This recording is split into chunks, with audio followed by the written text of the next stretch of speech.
Alright, so we're ready for Mrs. Howard's chemistry class, Unit 10, Part 2, and we have a lovely chemistry cartoon for you. I just really enjoy this cartoon. You might need to pause it a second so you can read the cartoon because it's worth reading. Okay, Roman numeral number 2, the kinetic molecular theory and heat. You are familiar with the kinetic molecular theory. Let me turn a light on back here. Because, why? Because I need to. Woo! Alright, so, the kinetic molecular theory says all matter is made of atoms, and they're in constant motion. So you guys already know everything's made of atoms, and the atoms are in constant, continual, random motion. Nothing new. If it's a solid, the atoms are vibrating against each other like this. They don't have a lot of motion. If it's a liquid, they've got a more greater range of motion. They're sliding around on each other. And then if it's a gas, lots of motion, and they're ricocheting, bouncing off each other, and going every which way. So when you say that there's this kinetic molecular theory, what you're saying is that all these atoms and molecules, particles, they all have kinetic energy. Kinetic energy, again, is that energy of motion. Now, if we talk about that kinetic energy, then we need to measure it. And so when we talk about the average kinetic energy, we talk about its heat. That's what we link it with. And what do we measure heat with? We measure it with a thermometer. We also have a lovely equation to deal with kinetic molecular theory, or with kinetic energy. So, the kinetic energy, and again, you don't have to memorize this, it's on the back of your TAX periodic table. The kinetic energy is 1/2 times the mass times the velocity squared. Don't forget to square that velocity when you have these. I do believe we have a worksheet to practice on these too.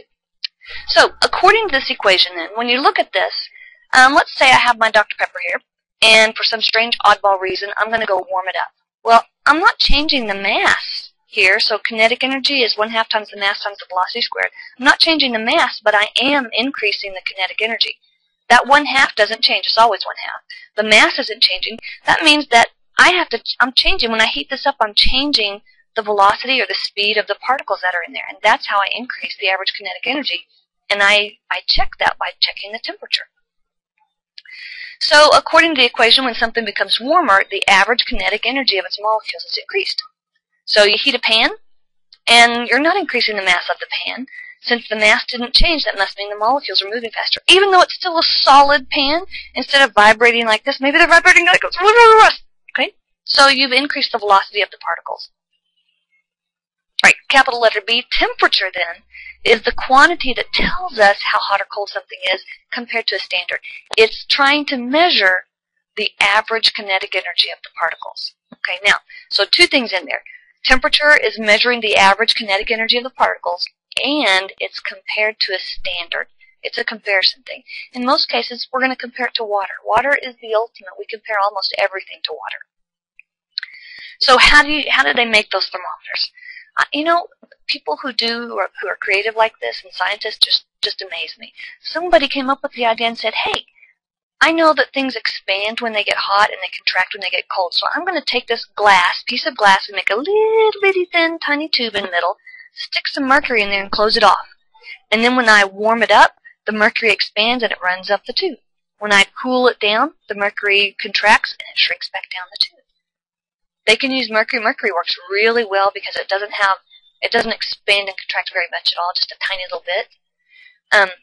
And alcohol. They like using alcohol because then you don't have to worry about mercury poisoning if something breaks and the alcohol gets out, or the substance gets out of the thermometer. Yes, the neighbor's dog is unhappy about something. Alright, so when the heat increases, the mercury expands, or the alcohol, and takes up more space in the thermometer. When the heat decreases, the expansion decreases too. The mass, or the volume that it takes up, decreases. Oh, look, a lovely thermometer. Right. The Celsius scale is the one we use in class, and it's very easy to use scale. 0 degrees water freezes, that's the melting freezing point of water. 100 degrees water boils.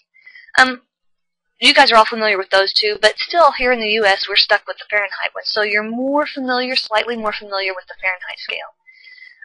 32 degrees Fahrenheit, water freezes. 98 degrees is the average human body temperature. 212 degrees Fahrenheit is where water boils.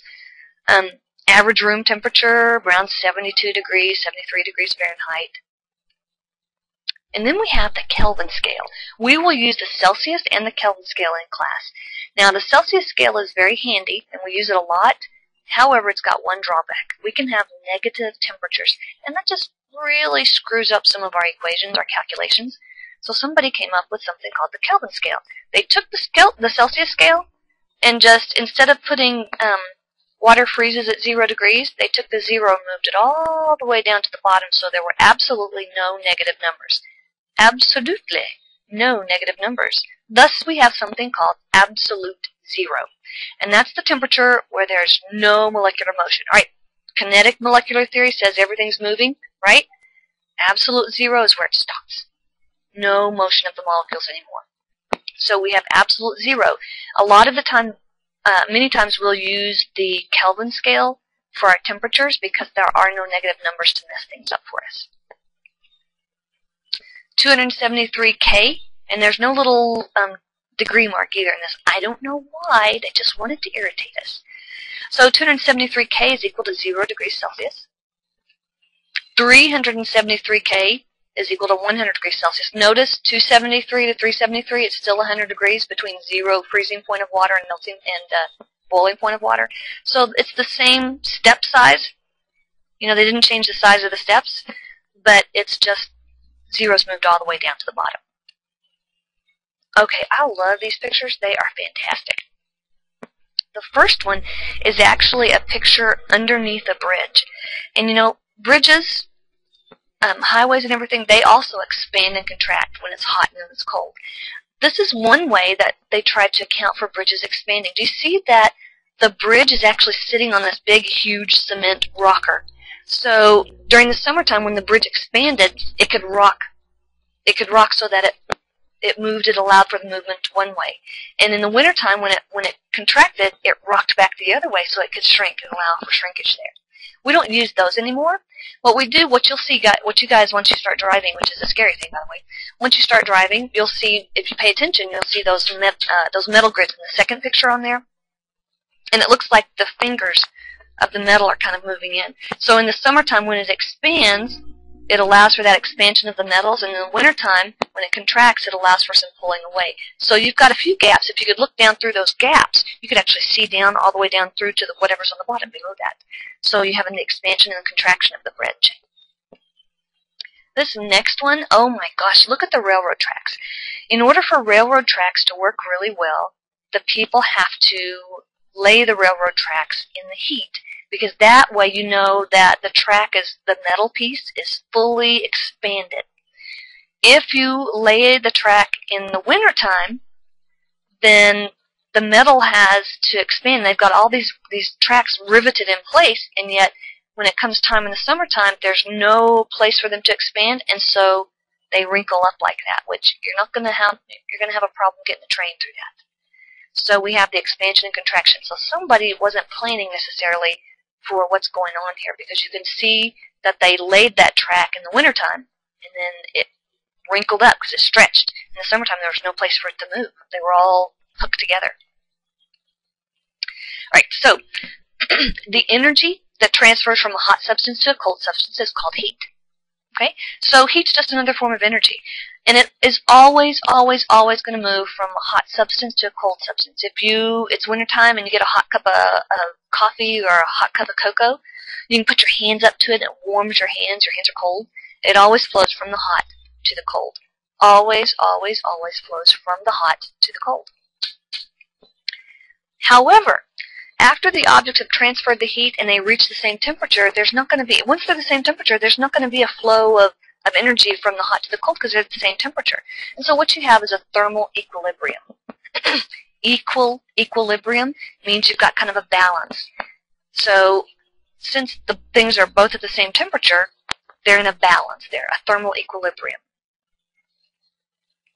All right, the amount of heat transferred can be determined by measuring the temperature change of a known mass of water that absorbs the heat. There's water again. Water, we know so many things about water, and so many of our standards are based on water. So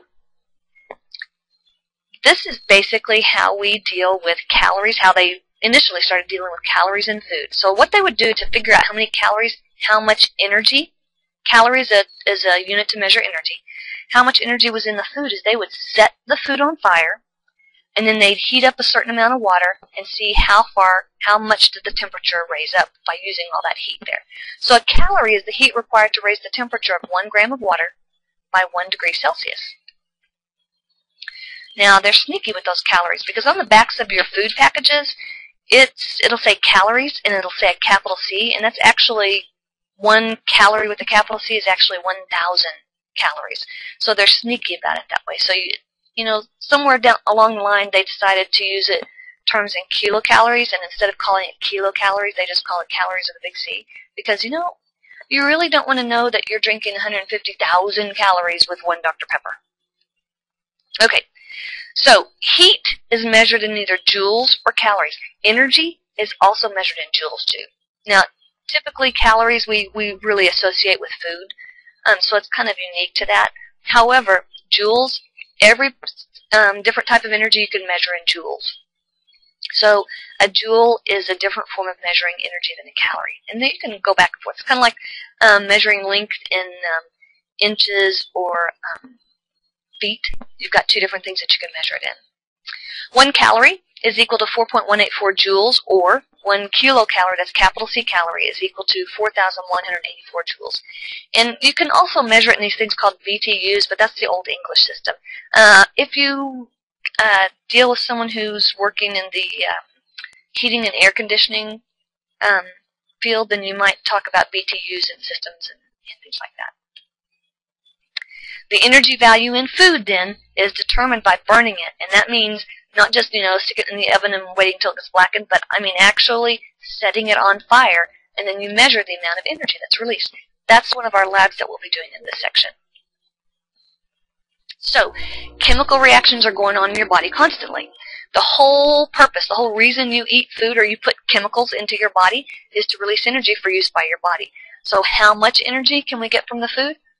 Generally, all we have to do is check the packages. Somebody's done this for us. Somebody has taken all those Cheerios and gotten a serving full of it, and they set it on fire, and they figured out, well, how many calories is that going to, how much energy is that going to release when it does that? Aren't you just happy?